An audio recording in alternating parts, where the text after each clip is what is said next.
Welcome to real twin, जहाँ की हर कहानी आपके दिल को छू जाएगी। यहाँ हम आपके लिए लाएंगे पावरफुल थीम्ड एनिमेटेड स्टोरीज जो होंगी प्यार, साहस, डर, रोमांच और सबक पर निर्धारित, जो हमेशा आपके साथ रहेंगी।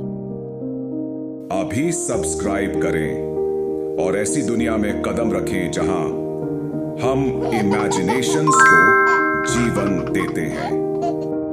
Like, comment and subscribe. शमशानगढ़ नाम का एक छोटा सा गांव घने जंगल के बीच बसा हुआ था।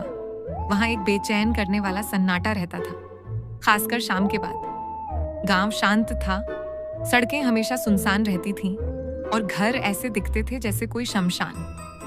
गांव के कुछ बच्चे अक्सर जंगल के पास खेलते थे, लेकिन उन सभी को उनके माता पिता ने जंगल में गहरे पुराने किले से दूर रहने की चेतावनी दी थी।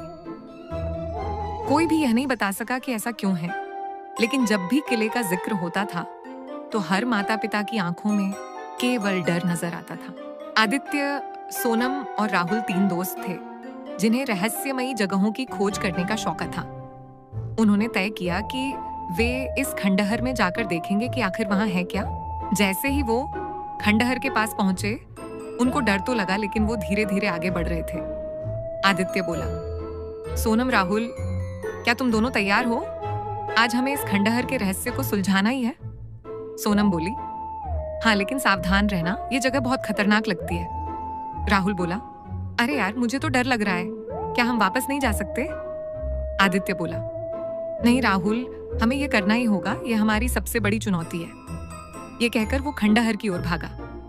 रुको रुको बोलकर सोनम और राहुल भी उसके पीछे भागने लगे। तीनों दोस्त खंडहर के अंदर मौजूद भूतिया हवेली के पास पहुंचे।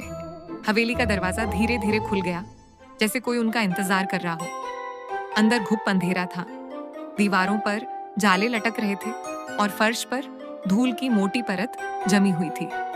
तभी अचानक एक भारी भरकम लाल लबादा पहने आकृति उनके सामने आ खड़ी हुई।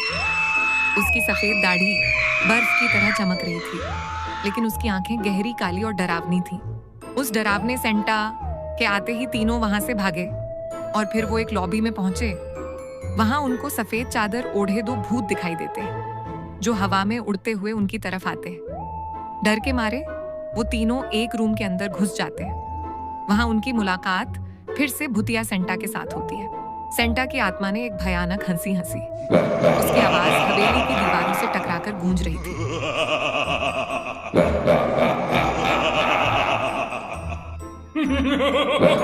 सेंटा बोला, तुम मेरे घर क्यों आए? क्या तुम्हें नहीं पता कि यहाँ आने वाला कभी वापस नहीं जाता? अब तुम तीनों हमेशा के लिए यही रह जाओगे, कभी वापस लौट ना पाओगे। बच्चे चीखते हुए वहां से भागते हैं।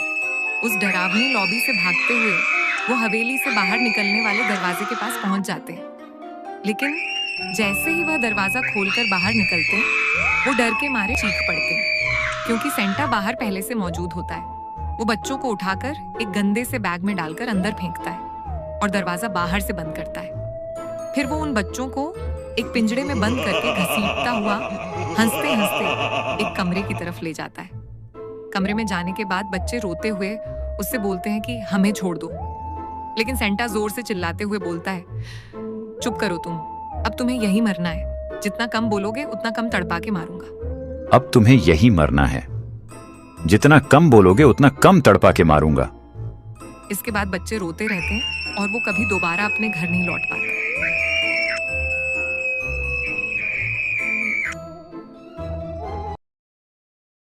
Like, comment and subscribe.